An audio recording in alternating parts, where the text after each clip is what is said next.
Pemerintah Aceh menggelar upacara peringatan Hari Ulang Tahun Kemerdekaan Republik Indonesia yang ke-78 berlangsung khidmat di halaman kantor Gubernur Aceh pada Kamis 17 Agustus 2023.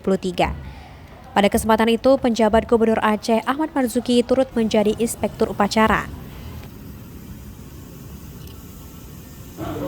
Pada peringatan kemerdekaan Indonesia tahun ini dengan mengusung tema Terus Melaju untuk Indonesia Maju. Pasukan pengibar bendera tampak tertib dan rapi dalam menjalankan tugasnya hingga bendera merah putih berkibar secara sempurna.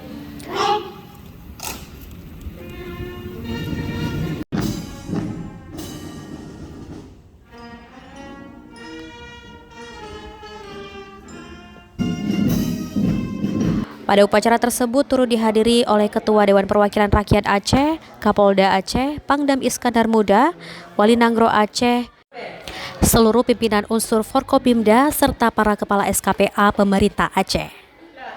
Pasukan pelaksanaan upacara HUT RI ke-78 ini diikuti dari sejumlah ASN, Kesatuan Rider TNI Angkatan Darat, Kesatuan Paskas Angkatan Udara, Kesatuan Brimob Polda Aceh, serta seluruh Satpol PP.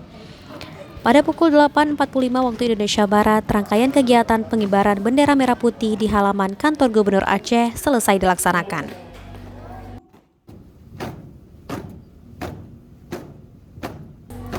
Dari Kota Banda Aceh, Cut Naufal melaporkan untuk Waspada Aceh.